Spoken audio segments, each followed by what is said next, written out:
안녕하세요. 오늘은 에스더 4장입니다. 에스더가 이제 중반으로 접어들었는데요. 오늘 본문은 그 유명한 죽으면 죽으리이다 이 구절이 있는 에스더의 결연한 각오를 보여주는 구절입니다. 우리가 한 가지 알아야 될 사실이 있습니다. 예수님이 오시기 전에 수천 년 동안 유대인들은 이 구약 성경을 가지고 있었다는 사실이죠. 주석도 있었습니다. 학자들이 구약 성경을 연구한 책이 있습니다. 예수님이 오시기 전 기독교 신학자들이 연구를 하기 전에 이미 유대인들은 자기네 경전 히브리 성경을 연구를 했습니다. 그러면 구약 성경에 관한 한 유대인들은 우리의 선배입니다. 선배. 그렇지 않습니까? 선배 맞죠? 그런데 놀라운 사실은 기독교 신학자들이 너무 이 유대인들이 몇 천 년 동안 연구한 이 에스더라든지 이사야라든지 이런 공부를 무시를 한다 그럴까요? 아니면은 관심을 안 가지고 있습니다. 제가 지금부터 여러분과 함께 나눌 이야기는 약간 여러분이 듣지도 보지도 못한 이야기일 수가 있습니다. 왜 듣지도 보지도 못한 이야기냐? 기독교 서적, 주석가들은 하지도 않은 이야기를 유대인 학자들 그리고 주석에서는 상식처럼 다 알고 있는데 우리만 모르고 있는 거예요. 그러니까 나도 놀라고 제 집사람도 놀라고 여러분도 지금 이제 놀람이 시작될 것입니다. 놀라는 게 아니라 의심을 하기 시작할 겁니다. 우선 정말일까요? 뭔지 지금부터 여러분과 함께 나눠보겠습니다. 에스더가요, 결혼을 할 당시에 나이부터 한번 점검해 보겠습니다. 여러분들 아마 에스더가 임금님한테 왕비가 된 나이가 20살이나 한 30살 미만쯤이지 않겠냐 이런 생각을 하잖아요. 옛날에 임금한테 시집가는 여자들을 무슨 나이가 많은 사람을 시집을 보내겠습니까? 그래요, 안 그래요? 그렇죠? 근데 폐에 일어나고 유대인 학자들이 연구한 것을 말씀드리면 최소한 40살이에요. 40살 이하는 될 수가 없다는 겁니다. 아무리 에스더가 언제 태어났냐면 BC 492년생이에요. 그 연도까지 계산하고 그 다음에 이 아수레로 임금 제위 기간하고 비교해 봤을 때 40살 밑으로는 절대로 나이가 안 나온다는 겁니다. 그러면 진짜 나이는 얼마냐? 적게 잡아서 75세, 조금 많이 잡은 사람은 80세 정도의 왕비가 됐다는 겁니다. 80세요, 정말. 이야, 좀 이해가 안 가네. 이해가 안 갈 뿐만 아니라 쇼킹 그 자체였습니다. 저는 어떻게 그 정도 연세에 그렇게 아름다울 수가 있느냐 하는 거죠. 만약에 제가 지금 말한 이 사실은 이 길거리에 나가가지고 저 랍비한테 물어보시면 우리는 그거 상식이라고 해요. 상식. 우리만 지금 처음 듣는 거예요. 제가 에스더를 만약에 지금 공부를 안 했으면 제가 아마 사망할 그날까지도 이거 모르고 갈 뻔했어요. 에스더를 공부를 하니까 지금 공부를 이렇게 발견을 한 겁니다. 유대인들은 에스더를 예언자로 봅니다. 그냥 왕비가 아니라 예언자, 선지자 중에 하나를 보는 거예요.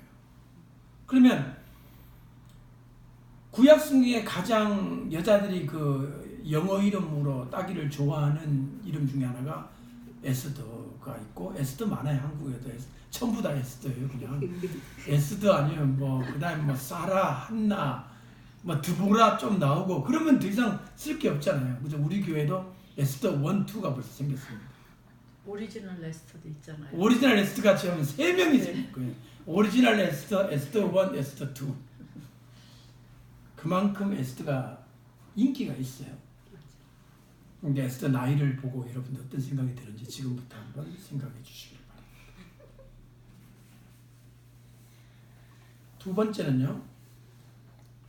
왜 유대인들에게 이렇게 민족이 전멸할 수밖에 없는 위기가 찾아왔느냐. 이 점은 되게 중요합니다. 다니엘은요. 성경 다니엘 알죠? 다니엘 세 친구 사드락과 메삭과 아벳느고가 느부갓네살의 신상에 절하지 않으려고 용광로 속에 들어갔잖아요. 그런데도 머리털을 상하지 않았잖아요. 그래서 바벨론에 있을 유대인들은요. 하나님의 보호를 받고 축복을 받았습니다. 그 세 사람의 믿음 때문에 여기서 굉장히 중요한 게 있어요. 하나님은 그 세 사람의 믿음 때문에 바벨론에 있는 유대인들에게 보호와 축복을 베풀어 주셨다는 겁니다. 세 사람 믿음 때문에. 이게 무슨 얘기냐? 오늘 우리 미국에 있는 한인들, 미국에 있는 크리스찬들이 보호를 받기 위해서 사드락과 메삭과 아벳느고 같은 세 사람이 있으면 된다는 거예요.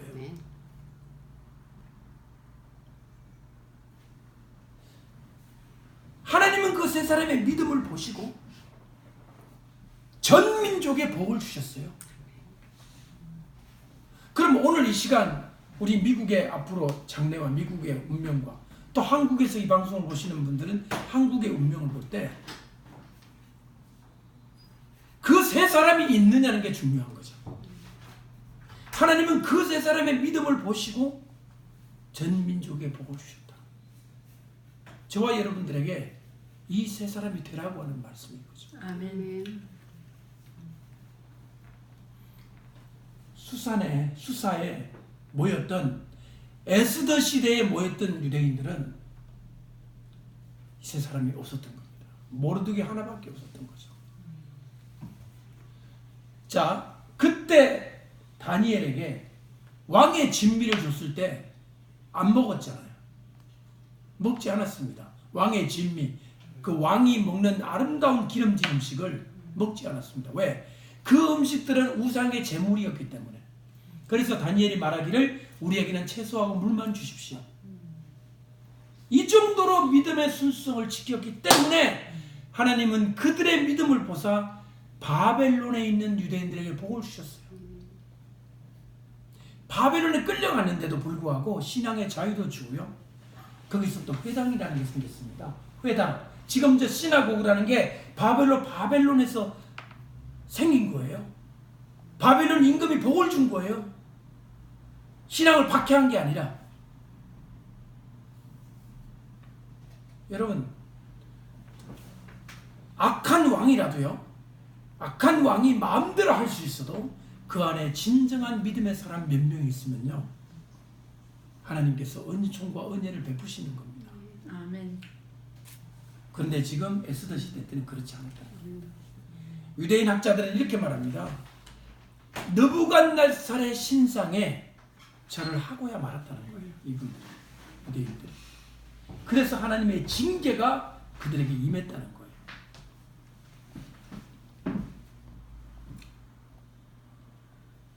에스더를 조금 자세히 보겠습니다. 에스더에게는 7명의 하녀가 있었습니다. 시녀. 7명의 시녀들에게 전부 이름을 붙여주기를 창주의 7일을 따라 월요일, 화요일, 수요일 이런 식으로 이름을 지켜주고 맨 마지막에 시녀한테는 안식일이라는 이름을 붙여줘가지고 그 외국에 가 있었지만 이 에스더는 하나님의 거룩한 안식일을 성일로 지켰다는 것입니다. 뿐만 아니라 이 에스더는 자기에게 주어지는 그 아름다운 음식을 먹지 않고 씨앗만 먹었다는 겁니다.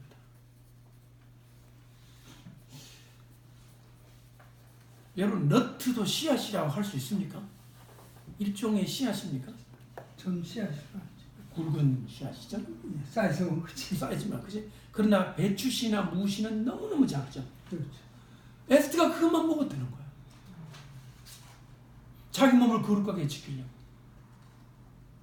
근데 고기도 좀 먹고 좀 기름진 걸 먹어야 얼굴이 반질반질하고 좀 예쁘게 나올 텐데, 아니 그 심한 이게 찌그가 먹어가지고 얼굴이 안 이쁘면 임금님한테 미움 당할 거 아니에요? 그런데도 하나님 앞에 씨앗만 먹고도 그 아름다움을 유지했다 하는 것을 말하고 있습니다. 유대인들은 그렇게 주석에서 쓰고 있습니다. 그리고 또 하나는 모르드게가 그 하만한테 절하지 않았잖아요. 이렇게 그 이유를 알겠습니다. 하만의 가슴에 우상의 그림을 붙이고 다녔다는 거예요. 그러니까 인간 하만한테 절하기 싫었던 게 아니라 하만의 가슴에 붙이고 다녔던 그 우상에게 고개를 숙이고 싶지 않아서 모르드게는 절을 하지 않았다는 것이죠. 지금도 지금의 이란이 바로 이 페르시아입니다. 그래서 이란에 있는 유대인들을 뭐라고 부르느냐? 이란에 있는 유대인들. 지금 유대인 많이 나왔거든요. 지금 이란이 얼마나 이스라엘을 미워합니까? 핵무기로 박살을 내겠다 하잖아요. 그 이란에 있던 유대인들을 에스드의 자녀들이라고 별명을 붙였습니다. 한번 따라합시다. 에스드의 자녀들. 에스더의 자녀들. 얼마나 명예로운 이름이에요. 에스드의 자녀들. 그 에스드의 자녀들, Children of 에스드라고 하는 이 자녀들이라는 별명을 붙였고, 그 다음에 그 나라에 지금도 가면 하무다타라고 하는 곳에 가면 하마단이라고 하는 도시에 가면 에스더의 무덤이 있습니다. 모르드게하고 같이.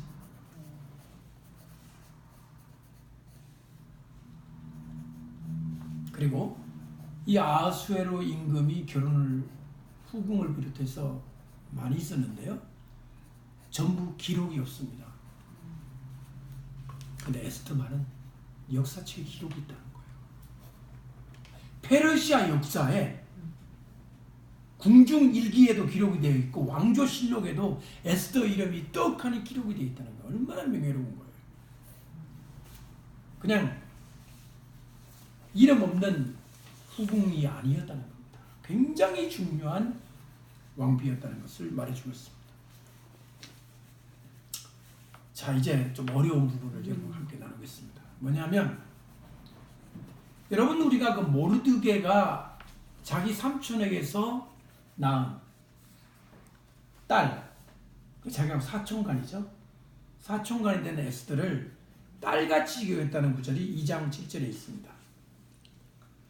그때 딸이라는 단어가 히브리어로 리바트예요. 리바트. 근데 이 리바트는 발음이 어떻게 되냐면 리바이트라고도 발음이 되거든요. 리바이트. 그러면 리바트 하게 되면은 이건 딸이에요. 근데 리바이트 하면은 아내예요. 모르드게가 에스더를 딸로서 부양을 했는지 아내로 삼았는지가 이제 문제가 된 겁니다. 유대인들이 볼 때는. 그래가지고 우리 성경에는 딸이라고 되어 있는 이 딸이 사실은 딸이 아니라 모르드게 입장에서는 아내와 같은, 옛날에는 사촌간에도 결혼을 했잖아요. 그죠? 그렇기 때문에 아내였을 가능성에 대해서 말을 하고 있습니다. 그리고 에스더는 비록 그 나이가 많았지만 너무 아름다웠기 때문에 자기의 의지와는 상관없이 임금님의 왕비 후보로 붙잡혀 간 거라는 겁니다. 붙잡혀 갔는데 우리 성경에 이런 구절이 나오죠. 모르드게가 에스더가 있는 궁궐을 주위를 돌면서 무슨 일이 일어나는지를 살펴보더라라는 구절 나오죠. 그게 뭐냐면 아내를 빼앗긴 남편으로서 항상 그 주위를 맴돌았다는 방식으로 해석을 한다는 거죠. 자, 그러면 이미 결혼을 한 에스더가 임금님에게 또 결혼을 하게 되면 이거는 문제가 되지 않습니까? 자기 남편이 있는데 임금님에게 또 가서 왕비가 되려고 하니 한 여자가 2번 시집을 가는 꼴이 되잖아요. 이런 문제가 되기 때문에 유대인 학자들이 여러 가지 연구를 거듭거듭한 결과 몇 가지 이론이 이제 나왔는데요. 그 중에 한 가지가 뭐냐면 에스더가 임금님에게 늘 이렇게 그 내시에 의해서 이렇게 가라 그러면 가고 오라 그러면 오고 이런 식으로 수동적으로 했는데 임금님에게 자기가 자원해서 왕의 안뜰로 들어간 게 바로 그날이 처음이었다는 거예요.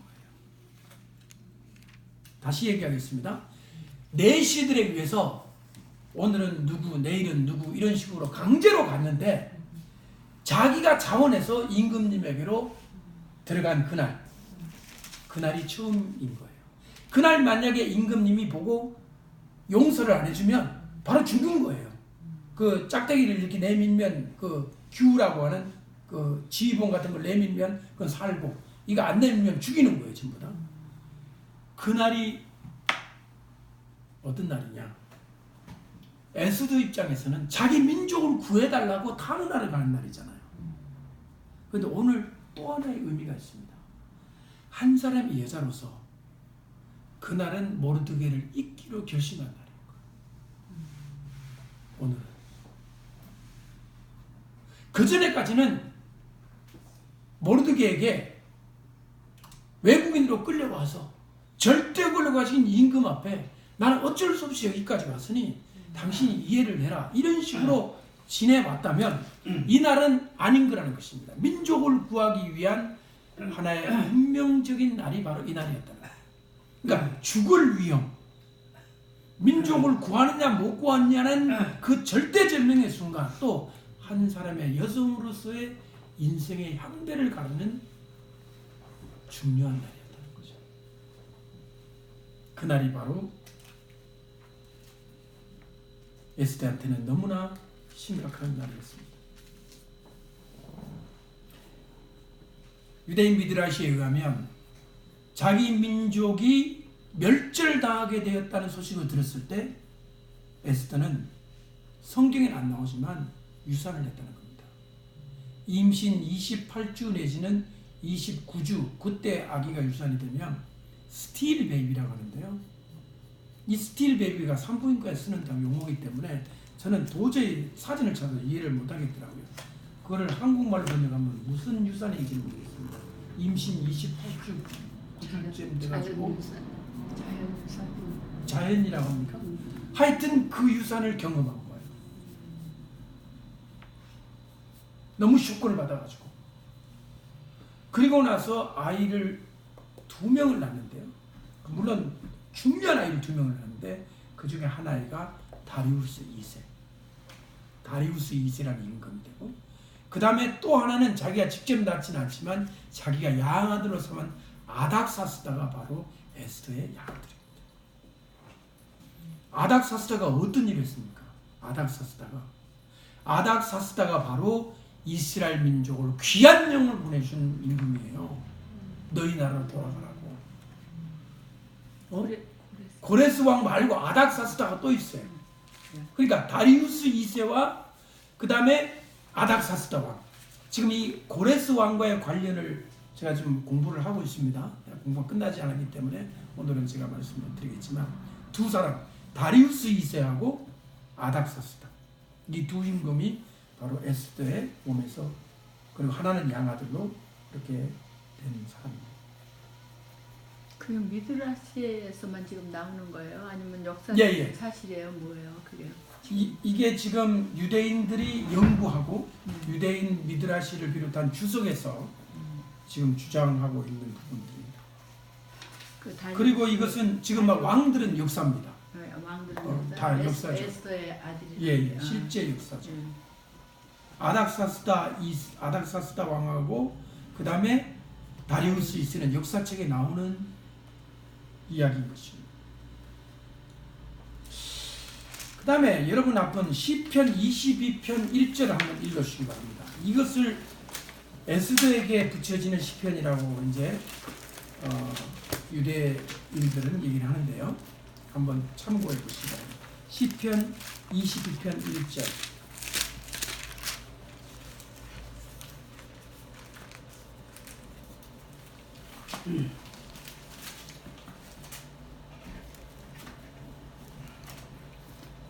읽어주시기 바랄까요?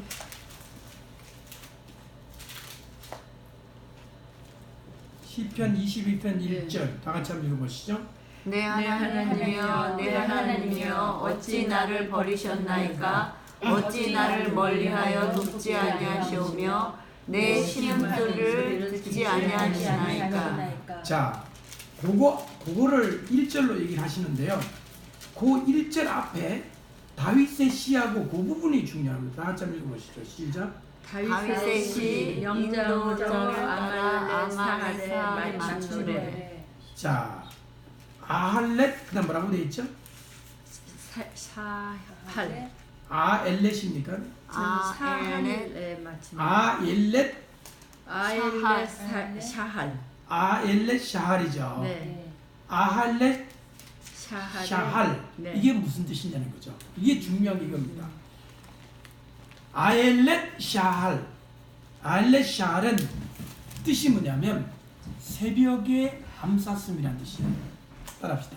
새벽에 암사슴. 한 번 더. 새벽에 암사슴. 새벽에 암사슴 새벽에 암사슴. 암사슴. 사슴이 수사슴 있고 암사슴 있잖아요. 저를 주목해 보세요. 여기에 나와 있는 이 두 단어 새벽하고 암사슴을 이 새벽의 암사슴이 곡조 이름이에요. 곡조 이름. 곡조 아십니까? 네. 노래의 곡조. 글쎄 곡. 뭐라고 하는 우리나라 국악에서는 뭐 중중몰이 뭐 무슨 몰이 뭐 그런 거 있잖아요. 무슨 장단 이런 게 있잖아요. 그러면 그 장단에 맞춰서 노래가 흘러가는 구성진 곡이 있죠. 이 야엘레 샤알이라는 곡이 있다는 거예요. 그 곡에 맞춰서 이 시편 22편을 이제 노래를 부르는 겁니다. 근데 이 야엘레 샤알이라는 이름의 뜻이 뭐냐?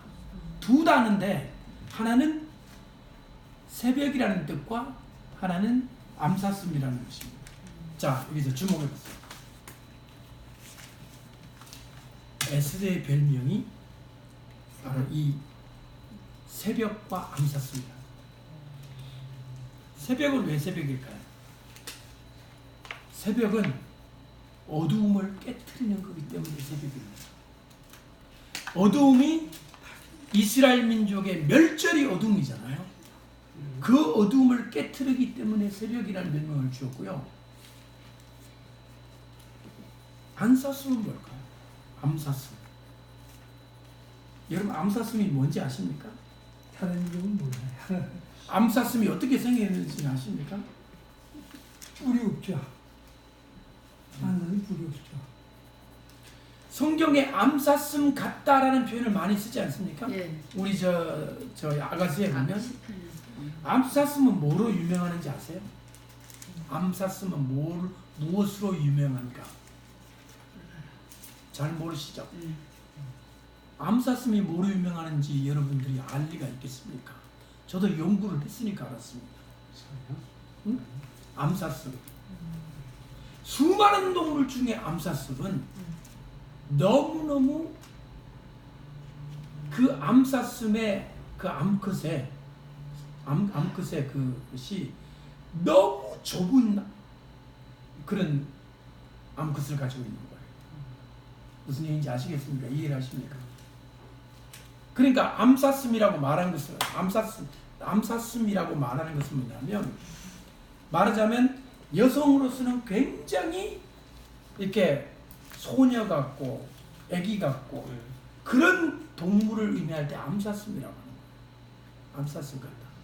그래서 이것은 우리 결혼을 하지 않은 우리 티네이저 이해를 못하는 부분입니다만은 결혼을 한 여러분들과 여러분들은 아마 이해를 하실 수 있을지도 모르겠습니다. 암사슴이라는 말에는 그런 귀여운 여성이라는 특별히 결혼 관계에서 무슨 얘기인지 이해하시겠습니까? 예. 그러니까 이 왜 에스더를 암사슴이라고 이름을 붙였느냐면 이 에스더가 사실 아까 말씀드린 75세, 80세가 지금의 기준으로는 이해할 수 없을 정도의 젊음과 건강함을 가졌을 거라고 볼 수 있어요. 왜 옛날 아담 때는 막 800년 살고 그랬잖아요. 900년 살고. 그러니까 지금으로부터 2500년 전으로 구선으로 가거든요. 지금 이 에스더 시대가. 지금 2000년에다가 500년 더 지잖아요. 그때에 하나님이 특별한 은혜를 주셨던 에스더가 비록 나이는 75세, 80세지만 한 여성으로서의 완벽한 아름다움을 유지할 수 있었겠죠. 하나님의 은혜. 근데 그게 더 중요한 건 뭐냐면 임금님이 그녀를 사랑할 수밖에 없는 또 다른 이유가 젊은 사람과 조금도 뒤지지 않는 건강한 매력을 그거 가지고 있어요. 왜냐면 옛날에 임금이 어떤 임금이에요?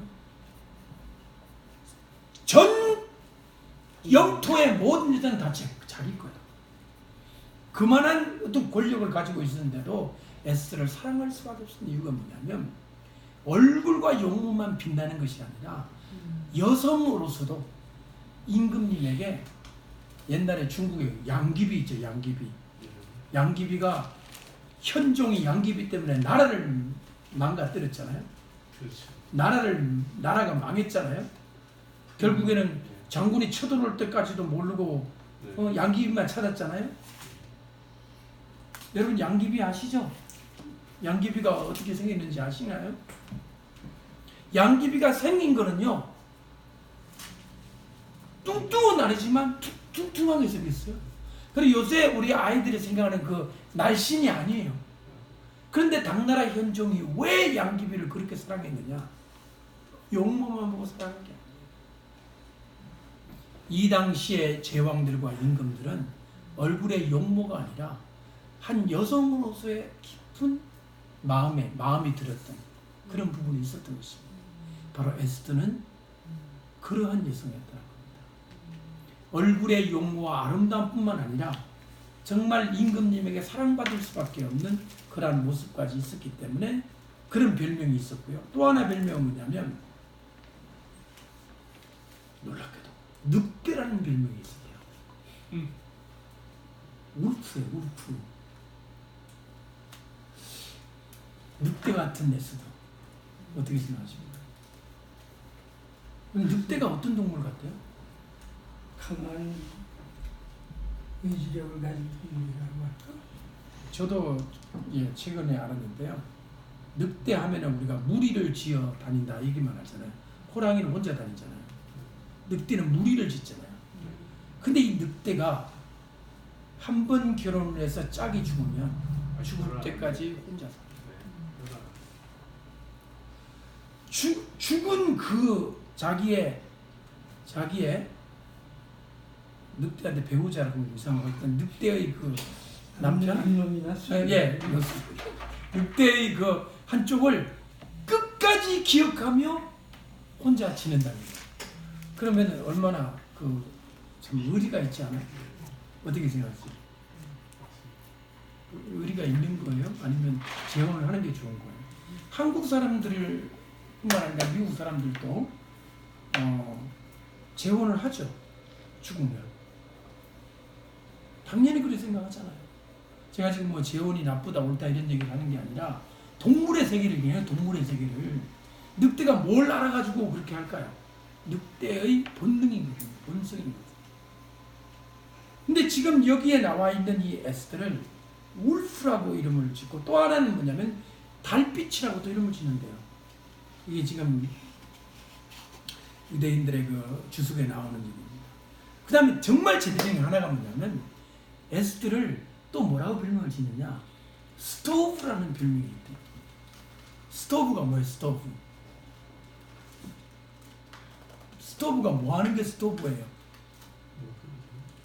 뭘 올려서 끓이는 그걸 스토브라고 그러잖아요. 이걸 뭐 전자레인지라고 그래요. 가스레인지라고 그러고 전기레인지라고 그래요. 레인지잖아요. 에스더는 스토브라는 거예요. 거기에 물건을 올려놓으면 끓는다는 거예요. 에스더는 그러한 존재라는 것을 말해주고 있습니다. 이게 지금 어디에 나오느냐? 다 나와요.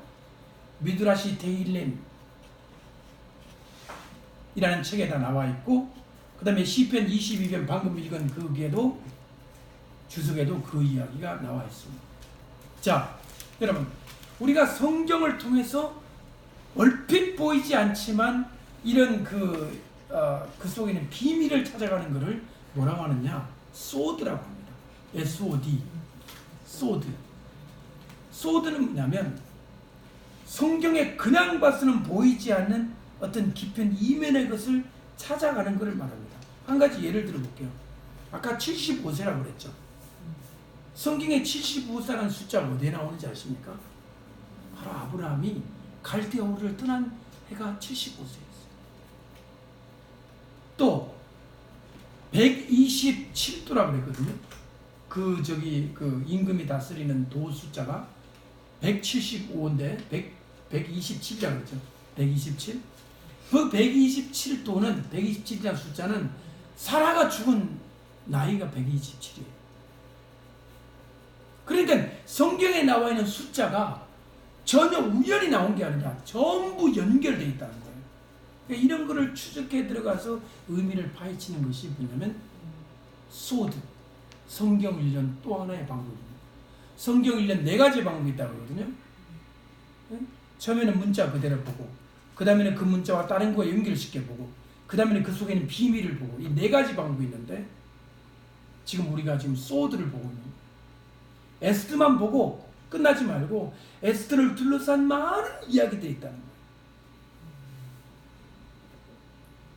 제가 오늘 여러분들과 함께 에스더 이야기를 했는데요. 에스더가 우리가 아는 죽으면 죽으리라고 그러고 거기서 그냥 각오를 했다. 민족을 구했다. 그리고 끝나는 것이 아니라 에스더 속에는 우리가 알지 못하는 여러 가지 이야기들이 계속 이어지고 있습니다. 그것이 아마 다음 주, 그 다음 주에 10장까지 계속 이어나올 텐데요. 우리가 한번 계속 관심을 가지고 살펴보아야 될 것 같습니다.